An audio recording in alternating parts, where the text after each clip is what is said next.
मेरी शादी एक कम उम्र की लड़की प्रिया से हुई थी जो 24 वर्ष की थी। मैं बहुत खुश था, लेकिन शादी के 3 महीने बाद मुझे रोजी रोटी कमाने के लिए सिंगापुर जाना पड़ा। वह बहुत रोई, बोली कि मत जाओ।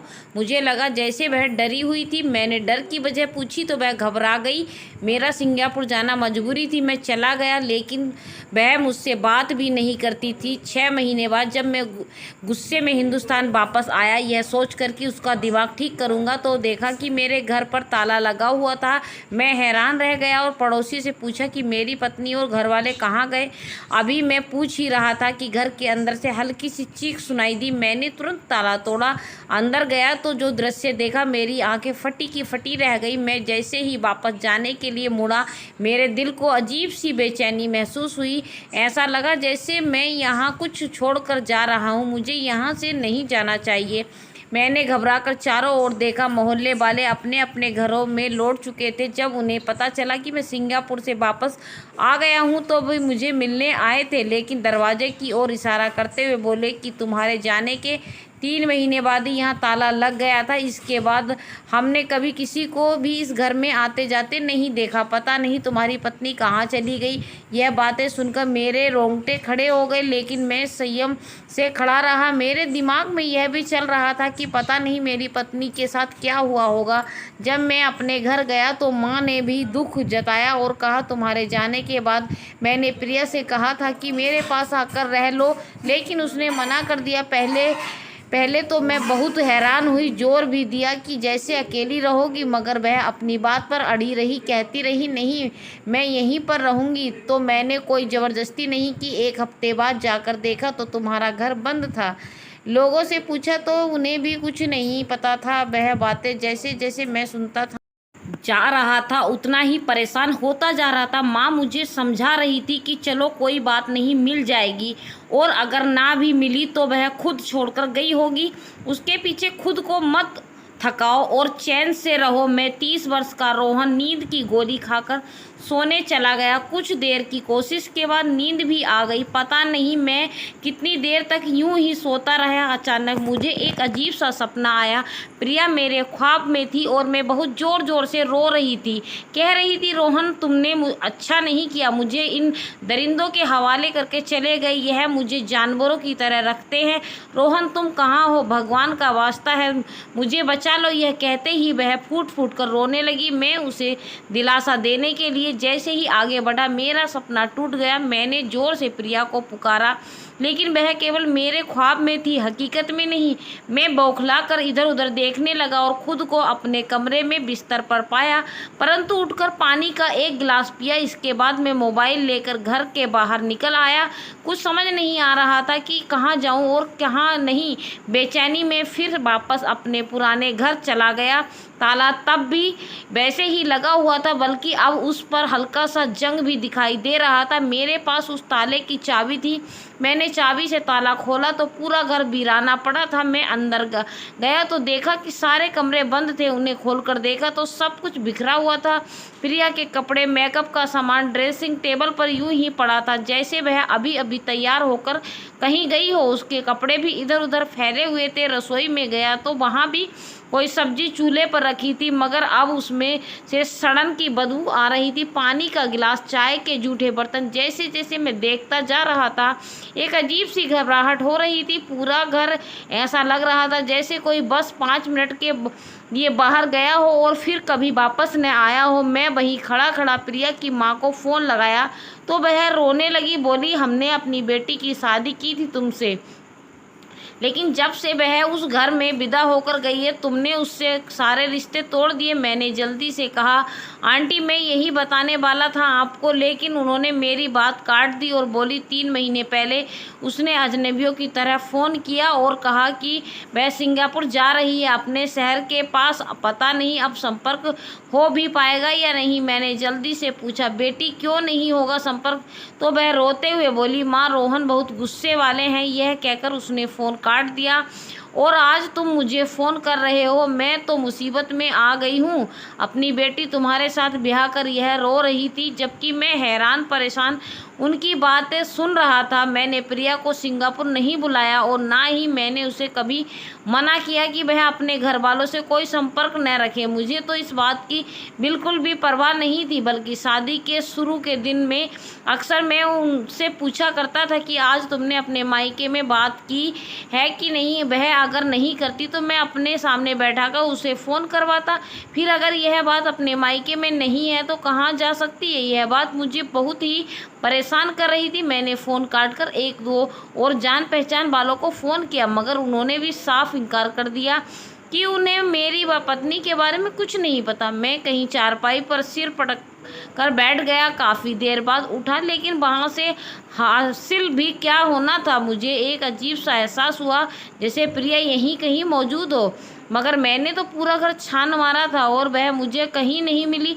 लेकिन उसकी खुशबू और एक एहसास मुझे वहाँ से जाने नहीं दे रहा था।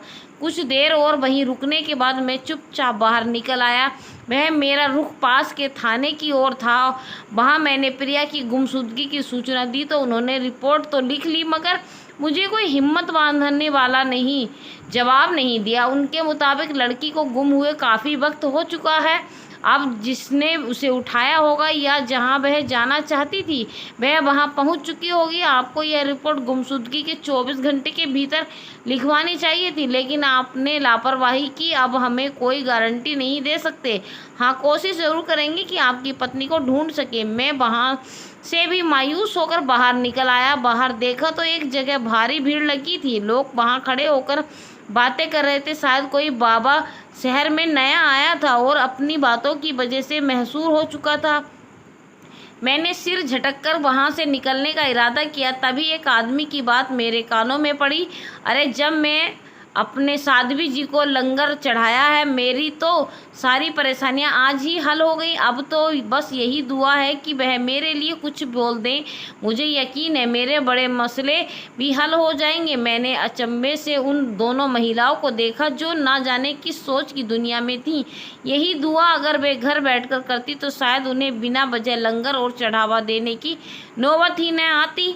जाहिर था लोग अंधविश्वास के जाल में फंसे थे। मैं सिर झटक कर वहाँ से चला आया। हर ओर से मायूस हो चुका था। भगवान से भी रो रो कर अपनी पत्नी के मिलने की दुआ करता रहा। मुझे यकीन था कि उसके साथ जरूर कुछ हादसा हुआ होगा। वह मुझे इस तरह धोखा नहीं दे सकती। मेरी शादी माँ ने अपनी पसंद से की थी, मुझे उस पर कोई ऐतराज़ नहीं था।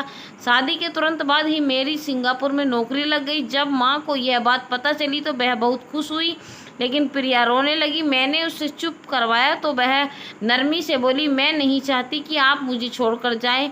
आपके बिना मैं अकेली रह जाऊंगी। क्या करूंगी मैंने उसे बहुत दिलासा दिया। फिर मेरे जाने के दिन नज़दीक आ गए तो मैं पैकिंग में पूरी तरह उलझ गया। उन दिनों मैंने ध्यान नहीं दिया कि प्रिया बहुत खोई खोई सी लग रही थी। वह एक दिन सोचते हुए बोली, रोहन, क्या आप मेरा हालचाल देते रहेंगे? पीछे क्यों, क्या हुआ? मैंने हैरानी से पूछा तो उसने अपने दिल पर हाथ रखकर कहा, रोहन, मुझे कुछ अच्छा नहीं लग रहा। ऐसा लग रहा है कि जब आप चले जाओगे तो कुछ बहुत बुरा हो जाएगा। उसकी बात का मतलब मैं उस वक्त नहीं समझ पाया था। वह बहुत डरी हुई लग रही थी। कहने लगी, मुझे बचपन से ही सच्चे सपने आते हैं। यह बात उसने एक बार पहले भी बताई थी, मगर मैंने ज़्यादा ध्यान नहीं दिया था। अब जब उसने दोबारा वही बात कही तो मैंने हैरत से पूछा, कुछ देखा है तुमने ख्वाब में? वो उलझकर बोली, यही तो समस्या है। ख्वाब में जो संकेत होता है उसे मैं समझ नहीं पाती। जब वह घटना घट जाती है तभी उस संकेत का अर्थ समझ में आता है। बस अब मैंने ऐसा सपना देखा है जैसे मैं आपको हवाई अड्डे पर छोड़कर किसी कुएं में गिर रही हूँ और आप भी मुझे नहीं बचा पा रहे हैं। फिर दृश्य बदल गया और एक और सपना आया। जैसे ही बेहोश पड़ी हूँ, मेरे चारों ओर बहुत से लोग हैं। मैं सभी की बातें सुन रही हूँ। हर कोई मुझसे बात करना चाहता है। वह सोचते हुए यह सब कह रही थी। मैं जो अपना बैग बंद कर रहा था, अचानक उसके पास आया और कहा, यह कैसा सपना है? इसका क्या मतलब हो सकता है? वह सिर हिलाते हुए बोली, मुझे वाकई नहीं पता कि यह क्या हो रहा है और क्यों दिख रहा है। किसी बात का कोई अंदाज़ा नहीं है, बस एक एहसास दिल में गहराई से जकड़ा हुआ है कि अगर आप चले गए तो मैं बर्बाद हो जाऊंगी, मत जाइए मुझे छोड़कर। यह कहकर वह मेरे गले से लगकर फूट फूट कर रोने लगी।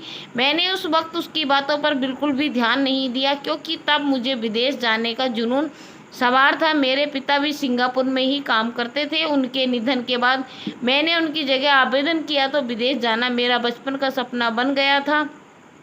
अब जब प्रिया यह सब कह रही थी तो उसे तसल्ली देने के अलावा मेरे पास और कोई रास्ता नहीं था, क्योंकि उसकी खातिर मैं अपना सपना नहीं छोड़ सकता था। बहुत मुश्किल से यह अवसर मिला था विदेश जाने का, तो कैसे छोड़ देता। मैंने उसे कहा, तुम परेशान मत हो, यह वैसे ही तुम्हारा वहम लोगों होगा। मेरी बात पर वह इनकार में सिर हिलाकर बोली, अगर कुछ हो गया तो। मैंने नरमी से पूछा, क्या शादी के बाद तुम्हें कोई सच्चा सपना आया है?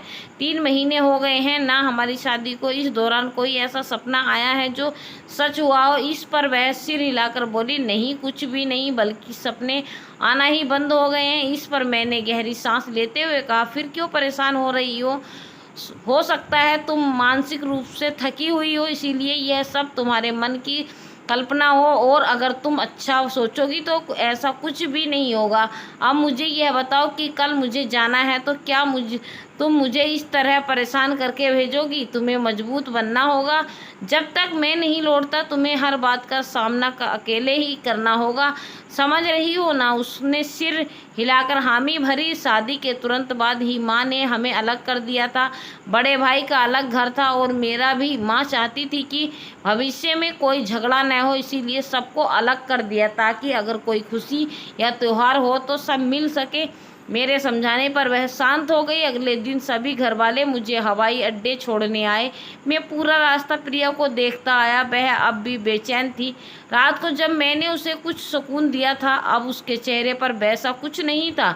वह बार बार मुझे देखती, कुछ कहना चाहती, लेकिन चुप हो जाती। लेकिन मैंने बड़ी खूबसूरती से उसकी सारी बेचैनी को नज़रअंदाज कर दिया, क्योंकि उस वक्त मेरा ध्यान सिर्फ विदेश जाने पर था। मुझे लगा कि वहां जाकर हमारी ज़िंदगी पूरी तरह बदल जाएगी। काश उस समय मैं रुक जाता, अपनी पत्नी के ख्वाब को समझने की कोशिश करता, तो आज मेरे घर में मेरी पत्नी मौजूद होती। भगवान, अब मैं क्या करूं, कहाँ जाऊं? करीब 1 हफ्ता बीत चुका था और वह पूरा हफ्ता मैंने गहरे मानसिक तनाव में बिताया। वहाँ पर भी मुश्किल से 1 महीने तक ही मेरी प्रिया से बात हो सकी। उसके बाद उसका मोबाइल और नंबर दोनों ही बंद हो गए थे। व्हाट्सएप पर भी वह अनलॉक नहीं आ रही थी। अभी मेरी वापसी में कुछ समय था, लेकिन जब मैंने प्रिया की जुदाई से पैदा हुई गहरी खामोशी को महसूस किया तो खुद को रोक नहीं पाया, और जो पहली टिकट मिली उसी से वापस लौट आया। वापस आकर वही हुआ जिसका प्रिया को डर था। अब उसके सपने के आधार पर मैं उसे कहाँ ढूंढता, कहाँ से वह कुआं लाता और कहाँ से उन लोगों की भीड़ जो खोजता। जब हफ्ता बीतने पर भी वे नहीं मिली तो माँ ने मुझे समझाने की कोशिश की और कहा, कहीं चली गई होगी, पर तुम बेवजह परेशान क्यों हो रहे हो? यह आजकल की लड़की हैं, ऐसे ही करती हैं। जब पति बाहर जाता है तो नई दोस्तियां कर लेती हैं और भाग जाती हैं। माँ, प्रिया ने आपसे कुछ भी नहीं कहा, इसका क्या मतलब? कोई इशारा या कुछ भी जिससे वह बता सके कि उस पर क्या बीत रही होगी? इस बात पर माँ गंभीरता से बोली, अरे बेटा, जब तुम अपनी बातें अपनी माँ से नहीं करते तो वो फिर मेरी बहू है, वो क्यों अपनी खास बात मुझे बताने लगेगी? तुम भी अजीब बातें करते हो। मैं चुप हो गया। ठीक 2 दिन बाद मुझे फिर से वही सपना आया, लेकिन इस बार सपना थोड़ा अलग था। एक बंद कमरा था जहाँ प्रिया बंधी हुई थी और उसकी आंखें बंद थीं, जैसे वह सो रही हो, लेकिन दरअसल वो जगह रही थी। जैसे ही मैंने कमरे में प्रिया को देखा तो वो मुझे देखकर ज़ोर ज़ोर से रोने लगी और बोली, तुम ही हो मेरे अपराधी, तुमने जुड़े रिश्ते जुड़े रिश्ते मेरे अपराधी हो। मैंने मना किया था लेकिन तुम नहीं रुके, तुमने मेरी कोई खबर नहीं ली और मैं यहाँ हर रोज़ मरती रही। मुझे यहाँ से बाहर निकालो रोहन, तुम्हें भगवान का वास्ता है, मुझे इस नरक से बाहर निकालो। वो देखो, वो लोग मेरी जान के पीछे पड़े हैं रोहन, मुझे उनके सवालों से बचा लो। मुझे झकझोरते हैं, बे यातनाएं देते हैं। उसने हाथ से एक और इशारा किया। मैंने गर्दन घुमाकर देखा, वहाँ एक बहुत बड़ी दीवार में लगी खिड़की थी जहाँ अनगिनत लोग खड़े प्रिया को पुकार रहे थे। वो बार बार मुझे बुला रही थी कि मुझे यहाँ से ले चलो, यहाँ लोग मुझे मार डालेंगे। मैं आश्चर्यचकित होकर वहाँ खड़ा वह दृश्य देख अपनी आंखों से देख रहा था। लोगों की भीड़ लगातार बढ़ती जा रही थी। फिर उन सब ने मिलकर दीवार में लगी बड़ी खिड़की एक झटके में तोड़ दी और इंसानों को एक बड़ा सैलाब प्रिया की ओर भागा। वो चिल्लाने और रोने लगी।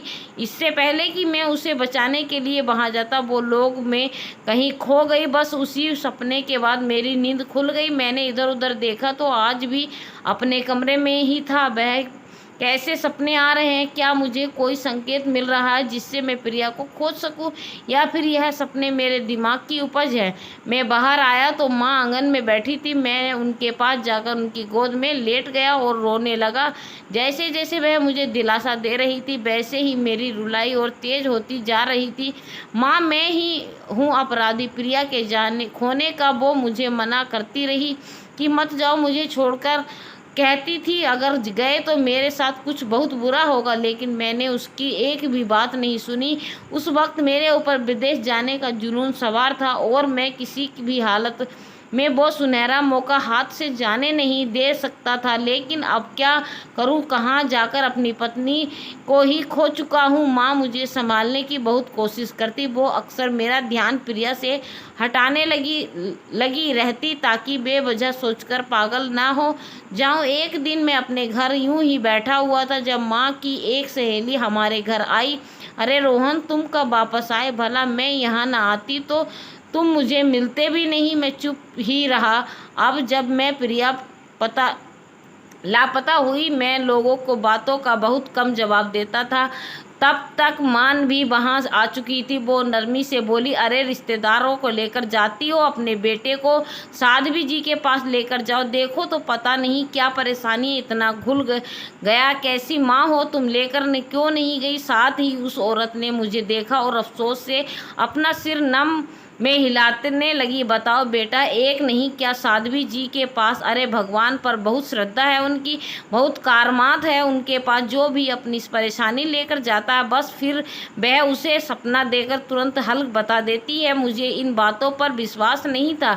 मैंने बिना लाग लपेट के कहा, मुझे यह सब अच्छा नहीं लगता। वो औरत जो मेरी निजी मामलों में दखल देने की कोशिश कर रही थी, वो मेरे जवाब से झेपी सी हंसी हंसते हुए बोली, अच्छा मत मानो, चलो मुझे ही बता दो कि आप परेशान हो। मैं नहीं दुआ करूंगी तुम्हारे लिए, आखिर दुआ तो कर ही सकते हैं ना। तुम्हारी माँ ने भी मेरे लिए बहुत दुआएं की थी और आज देखो मेरी संतान स्वस्थ है। डॉक्टरों ने तो कह दिया था कि बच्चा नहीं होगा। तुम्हारी माँ का बड़ा कर्ज है मुझ पर, बताओ क्या बात है? वो औरत अजीब चिपकू स्वभाव की थी, बेवजह ही जानकारी लेने के लिए उतावली हो रही थी। मेरी पत्नी नहीं मिल रही है और मेरा मानसिक संतुलन बहुत बिगड़ रहा है। बेहतर होगा आप अपने सुझाव अपने पास रखें। अगर आप माँ से मिलने आई हो तो सिर्फ उन्हीं से मिलें, आसपास के मामलों में झांकने की कृपा न करें। यह कहकर मैं वहाँ से जाने लगा जब वह औरत पीछे से बोली, अरे भैया, बड़े ही तेज मिजाज के लगते हो। मुझे बुरा तो नहीं लगेगा, मगर तुम्हारे मसले का हल सिर्फ साध्वी जी के पास है। वह तो खास तौर पर गुमशुदा लोगों का पता लगाने में माहिर है। मुझे उस औरत की बात से बहुत उलझन हो रही थी और मेरा सिर बुरी तरह से फट रहा था। मैंने गाड़ी की चाबी उठाई और अपने घर चला गया। पहले आंगन में कुछ देर बैठ रहा, फिर घर की सफाई करने लगा। 2-3 घंटों में मैंने ऊपर से सारा घर साफ कर दिया, लेकिन मन बहुत भारी था। फिर भी मैं बैठक की सफाई करने के लिए आगे बढ़ा। जैसे ही मैंने बैठक का ताला खोला, मैं दंग रह गया। मैं जब भी इस घर में आया सिर्फ रहने वाले हिस्से को ही खोला कर बैठक एक एक भी नहीं खोला, और यह मेरी बहुत बड़ी गलती थी। मैंने मना किया कि अपना सिर दीवार में दे मारूं। आखिर इतनी बड़ी गलती मुझसे कैसे हो गई? मुझे पूरा घर खोलकर अच्छे से जांच लेना चाहिए था, क्योंकि उस वक्त ही बैठक को देखकर साफ पता चल रहा था कि यह मेरी पत्नी को रखा गया था। दीवार के साथ लोहे की जंजीरें बंधी थीं और उनके आगे हथकड़ी जैसे गोले निशान बने हुए थे, जिसकी संख्या 4 थी, यानी 2 हाथों और 2 पैरों के लिए। इसके अलावा बैठक में बहुत तेज और गंदी बदबू आ रही थी। वहीं पर खाने के बर्तन और पानी का कूलर बहुत ही बेहतराम तरीके से फेंका हुआ था। बैठक का फर्नीचर खींचकर एक दीवार से लगाया गया था। मैं तुरंत बैठक के दूसरे दरवाजे की ओर भागा, जो पीछे वाली गली में खुलता है, लेकिन वह गली मेन गेट वाली गली नहीं थी, बल्कि उसके पीछे की गली थी। यानी जो कि व्यक्ति था, उसने मेरी पत्नी को मेरे ही घर में छिपा कर रखा था और बड़ी चालाकी से सभी को धोखा दे रहा था, यह दिखाकर कि यह महीने से बंद है, ताकि किसी को शक न हो और आराम से प्रिया को वहीं रख सके। इसके बावजूद मुझे यह बात समझ नहीं आ रही थी कि अगर उसे प्रिया को घर में ही रखना था तो उसे बांध कर क्यों रखा गया, और आखिर उसका मकसद क्या था। हालात बहुत ख़राब हो चुके थे। मैंने उसी वक्त पुलिस को फ़ोन किया और उन्हें पूरी स्थिति बताई।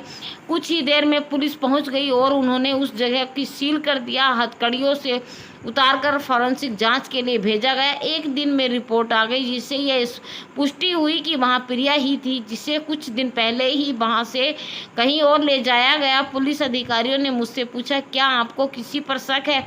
मैंने ना में सिर हिला दिया, क्योंकि सच में मुझे किसी पर शक नहीं था। उन्होंने कहा, जरा अच्छे से सोचिए, क्या आपकी पत्नी किसी से डरती थी? क्या उन्होंने आपको कभी कोई इशारा दिया होगा? कोई ऐसा अजीब वाकया हुआ हो जिस पर आपने ध्यान न दिया हो? मैंने सोचने के बावजूद कोई ऐसा इंसान या वाकया याद नहीं आया जिसमें प्रिया का किसी से झगड़ा हुआ हो। उसने कभी बताया कि अतीत में उसके साथ कुछ बुरा हुआ था। हमने मेन गेट वाली गली में लगे कुछ कैमरों की मदद से अपराधी को तलाशने की कोशिश की, लेकिन वह कभी मेन गेट के घर से दाखिल नहीं हुआ। एक बार बस मेरी माँ उस गली में गई थी। जब पुलिस ने पिछली गली में जाकर देखा तो वहां कोई भी कैमरा मौजूद नहीं था, जिससे अपराधी की हरकतें रिकॉर्ड नहीं हो सकी। इसके बाद पुलिस ने मेरी मां को हिरासत में लेने की बात की तो मैंने सख्ती से मना कर दिया। मैंने कहा, खबरदार, अगर किसी ने मेरी मां को परेशान करने की कोशिश की, लेकिन उसके अलावा ऐसा कोई सुराग नहीं था जो किसी और की तरफ इशारा करता। जब पुलिस ने कहा कि कम से कम एक बार तो हम आपकी मां से पूछताछ करनी पड़ेगी, तो मैंने चुपचाप प्रिया का केस वापस ले लिया। इस पर पुलिस वाले बहुत नाराज हुए। जब मां को इस बारे में पता चला तो वह बहुत गुस्से में बोली, बेटा, तुमने ठीक नहीं किया। वो लोग तो अपना काम ही कर रहे थे, उन्हें रोक करने देना चाहिए था। जांच तो कम से कम बंद न कराई जाती। हो सकता है कुछ देर बाद अपराधी का कोई सुराग मिल ही जाता। माँ मुझे डांट रही थी, लेकिन मैं अपनी माँ पर कोई आरोप नहीं आने देना चाहता था। भगवान बेहतर करेगा, आप चिंता न करें। अगर आप भगवान ने हमें प्रिया का कोई ना कोई सुराग देना तय किया है तो हमें कुछ नहीं होगा। देखिएगा, मैं खुद ब खुद हमारे सामने आ जाएगी, और अगर ऐसा नहीं हुआ तो हम लाख कोशिश कर ले फिर भी वह वहाँ तक नहीं पहुँच पाएंगे। लेकिन इस सब में आपको तकलीफ़ नहीं दे सकता और ना ही देना चाहता हूँ। यह बात सुनकर माँ रोने लगी और मुझे बहुत सारी दुआएं देने लगी। मैं कैमरे में आया और बुजुर्गों की तरह गीता पढ़ी। बार बार भगवान से यही प्रार्थना कर रहा था, मेरी पत्नी को अपनी सुरक्षा दे में रखे। मैंने उसे अकेला छोड़कर बहुत बड़ी गलती की है। अब मैं अपनी गलती पर बहुत पछताता रहा हूँ। करीब 15 मिनट तक यूं ही दुआ करता रहा। इसके बाद मेरे अंदर एक अजीब सा सुकून फैलने लगा। दुआ करके उठा ही था कि मुझे अपनी कंपनी की तरफ से मैसेज आया। उन्हें किसी एजेंट से काम करवाना था तो उन्होंने मेरी छुट्टी रद्द कर दी और जल्द ही जल्द वापस बुलाया, मगर मैंने उसी वक्त बिना सोचे समझे उन्हें इस्तीफ़ा भेज दिया। तभी माँ कुछ लेने कमरे में आई तो मैंने उन्हें नौकरी छोड़ने के बारे में बताया, जिससे वो नाराज़ होकर बोली, तुमने इतना बड़ा फैसला इतनी जल्दी में क्यों ले लिया? मैंने नरमी से कहा, माँ एक बार मैं अपनी पत्नी को अकेला छोड़ चुका हूँ, अब दोबारा ऐसा नहीं करूँगा। यहीं पर कोई छोटी मोटी नौकरी कर लूँगा, लेकिन प्रिया को ढूंढ कर रहूँगा। अगर अंतिम दिन भगवान ने मुझे पूछा कि मैंने उसके पिता के बाद तुम्हें उसका जिम्मा दिया था तो मैं क्या जवाब दूंगा? माँ, मुझे बहुत डर लगता है। बस आप प्रार्थना करें कि प्रिया जल्दी से जल्दी मिल जाए और यह ठीक ठाक हो। माँ ने हाथ उठाकर प्रार्थना की।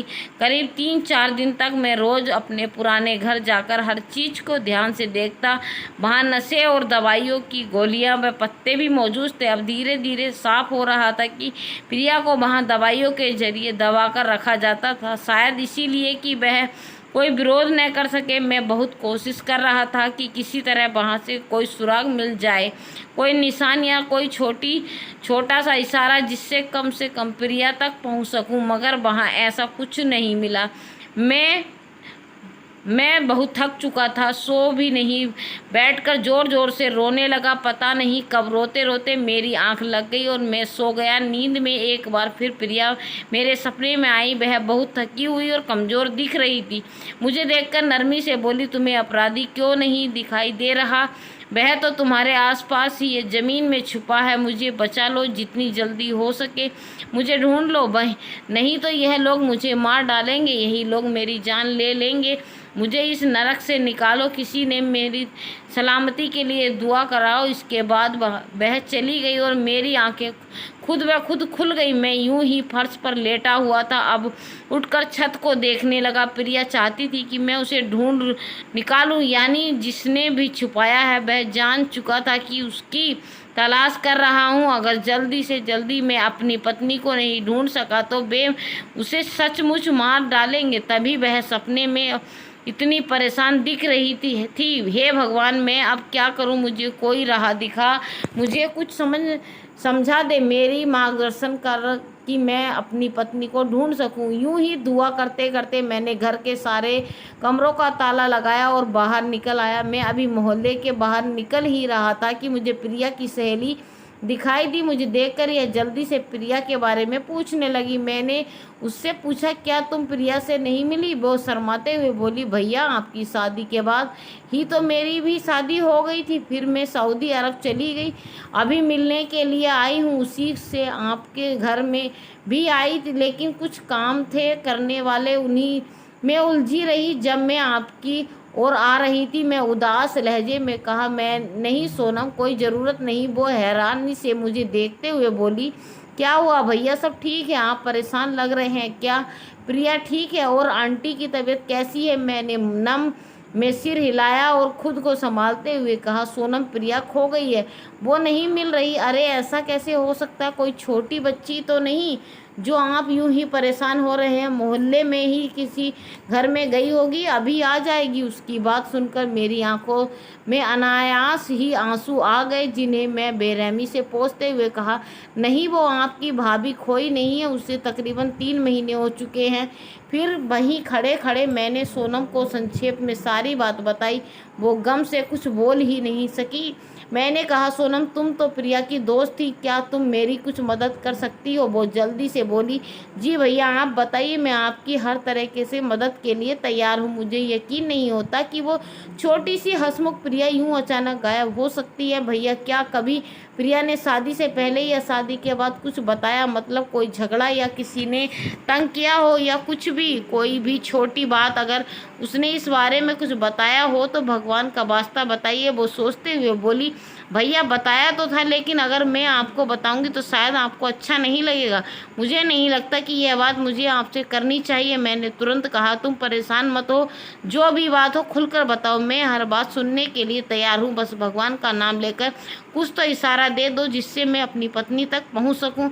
पता नहीं वह किस हाल में होगी। भैया माफ़ करिए, लेकिन एक बार प्रिया ने बताया था कि आंटी का व्यवहार उसके साथ ठीक नहीं था। मैंने उसकी बात काटते हुए कहा, माँ का व्यवहार क्यों ठीक नहीं होगा? माँ तो ने तो शुरू से ही हमें अलग कर दिया था, फिर जब वह अलग घर में रह रही थी तो माँ उसे क्यों तंग करेगी? वो धीरे से बोली, कभी तो मैं आपको बताना नहीं चाह रही थी कि क्योंकि वो अपनी माँ है और अपनी माँ के बारे में कोई भी बुरा बात इंसान सहन नहीं कर सकता, फिर चाहे वो आप हो या मैं।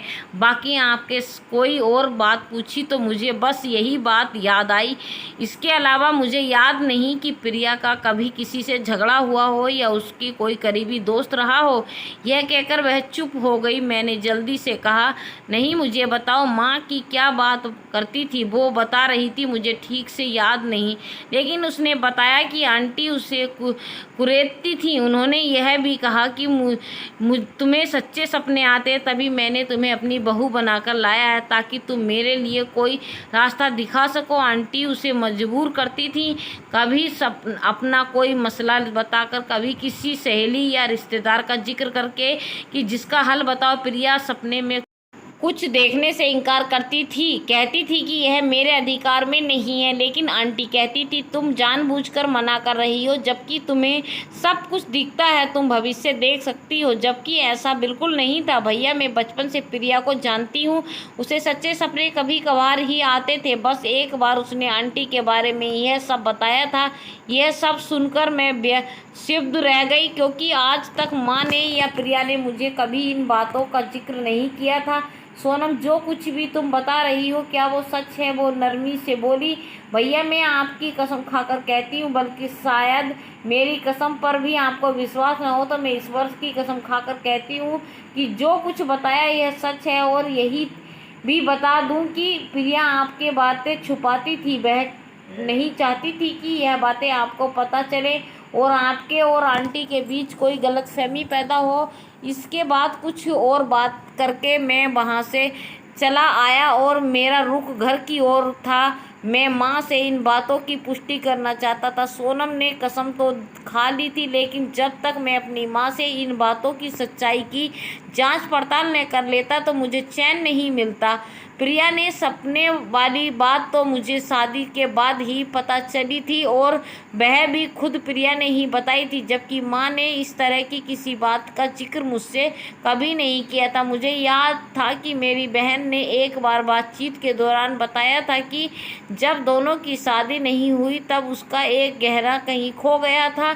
अगले दिन यूं ही प्रिया से फ़ोन पर बात हो रही थी तो प्रिया ने उसे बता दिया कि तुम्हारा गहना फला जगह पर रखा है। यह बताते हुए मेरी बहन बहुत हंसी और बोली, तुम्हारी तो मौज है, अगर तुम्हारे घर में कभी कुछ गुम हो गया तो चिंता नहीं, तुम्हारी पत्नी को हर बात का पता चल जाता है।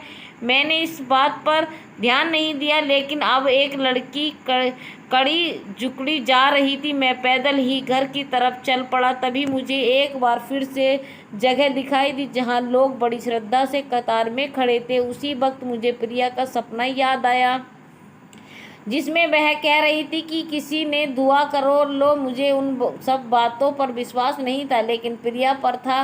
वह चाहती थी कि मैं उसे खोजूं, तो बिना कुछ सोचे समझे मैं भी उस कतार में लग गया। मुझे विश्वास नहीं था कि यहाँ कुछ लगे मिलेगा, लेकिन पता नहीं क्यों मैं वहाँ से हिला नहीं और मेरे पैर खुद ब खुद रुक गए। काफ़ी देर बाद मेरा नंबर आया। कमरे के बाहर बैठे व्यक्ति ने मुझे 1000 के लिए मैंने चुपचाप पैसे निकाल कर दे दिए। वो जब अंदर गया तो वहाँ का माहौल अजीब था। एक व्यक्ति कुर्सी पर बैठा था, उसे देखने पर कोई नकली बाबा लग रहा था। उसके पास जमीन पर एक छोटा सा कपड़ा बिछा हुआ था, जिस पर लड़की आंखें बंद कर ये दीवार से टिकी हुई बैठी थी। उस लड़की की हालत बहुत ख़राब थी, बाल बिखरे हुए थे और कपड़े बेहद मैले कुचले थे। हाँ भाई, क्या समस्या है तुम्हारी? किसी महिला ने ऊंची आवाज़ में पूछा। पहले तो मना किया कि मैं चुपचाप वहाँ से निकल जाऊँ, लेकिन फिर मैंने वहाँ मेरी पत्नी लापता है, उसकी खोज करनी है या फिर कोई दुआ तो भी आपको उचित लगे, बस मुझे मेरी पत्नी चाहिए। उस व्यक्ति ने उस महिला की ओर इशारा किया और कहा, साध्वी जी, जो कुछ भेंट दो और उन्हें अपनी समस्या बताओ, वह अपना सपना देखकर बता देगी कि तुम्हारी पत्नी कहाँ है। मैंने उस नशे में डूबी हुई महिला से और देखा, और आंखें बंद किए बैठी थी और वो नशे की गंध चारों ओर फैली थी। यह समझाना मुश्किल था कि वह इस समय बहुत नशे में थी। मैं वापस जाने के लिए मुड़ ही रहा था कि मेरा अलग कदम रुक गया और मेरी सांसें थम गई। मैं दोबारा उस महिला के पास गया और गौर से देखा तो पाया कि वह कोई और नहीं बल्कि मेरी पत्नी प्रिया है। उसकी हालत बहुत ही खराब थी और वह इतनी गंदी हो चुकी थी कि पहचानना भी मुश्किल हो रहा था। मैं उसे जोर जोर से झकझोरने लगा, तभी लोग मेरी ओर ध्यान से देखने लगे। उस नकली बाबा ने मुझे पीछे करने की कोशिश की तो मैंने उससे बुरी तरह पीटना शुरू कर दिया। वहाँ अच्छा खासा तमाशा लग गया। भीड़ से भी किसी ने पुलिस को बुला लिया। जब पुलिस आई तो मैंने उन्हें बताया कि यही मेरी पत्नी है। पुलिसकर्मी वही थे जो प्रिया के केस की जांच कर रहे थे। उस जाली बाबा ने बहुत विरोध किया लेकिन पुलिस ने उसे हिरासत में ले लिया। मैं प्रिया से बात करने की कोशिश कर रहा था लेकिन वह अपने होश में नहीं थी। शुरू में यह बाबा मुंह नहीं खोल रहा था कि यह सब किसके कहने पर कर रहा, लेकिन जब पुलिस के हाथ वह आदमी लगा तो उसने नाम लिया। वह मेरे लिए अविश्वसनीय था। उसने मेरी माँ का नाम लिया और कहा कि वह औरत उसके लड़के की मदद से गलत धंधा चला रही थी। वह उसे शाम को यहाँ से ले जाती और पता नहीं किस जगह पर रखती, फिर सुबह वापस ले आती। यह लड़की सच्चे सपने देखती है और हम उससे दिन में लाखों रुपये कमा लेते हैं। वह पाखंडी बाबा बोलता जा रहा था और धरती पर खड़ा वहीं पा रहा था, सोचकर वह कि आखिर मेरी माँ ने यह क्यों किया, उन्हें उसकी ज़रूरत क्यों पड़ी पैसे की। प्रिया से मेरी शादी भी उन्होंने ही इसी वजह से कराई ताकि वे उस अपने गंदे धंधे के लिए इस्तेमाल कर सके। मेरे विदेश जाते ही माँ ने प्रिया को नशा और दवाइयाँ देना शुरू कर दी। फिर इस घर को ताला लगाकर उसे बैठक में बंद कर दिया और अलग अलग तरह के लोगों उसका उपयोग करवाती थी। बेसुध रह खड़ा था जब एक पुलिस अधिकारी मेरे पास आया और बोला, हाँ भाई, अब बताइए, अब भी आपकी माँ पर कोई जांच हो या ना हो, अब भी उन्हें छोड़ दें। यह बात साबित हो चुकी कि इसके पीछे आपकी माँ ही थी। मुझे कुछ भी समझ नहीं आ रहा था।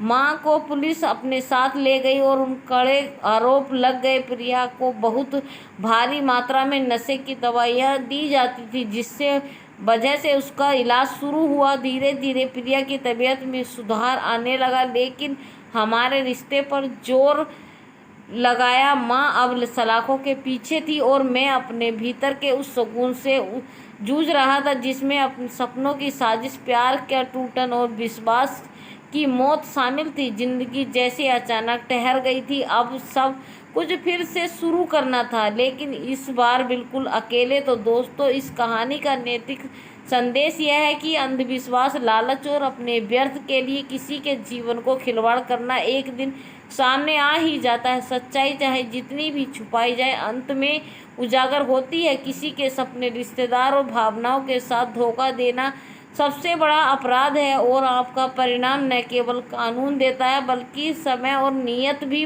बहुत कठोर सजा देती है। तो दोस्तों, यह भी आज की कहानी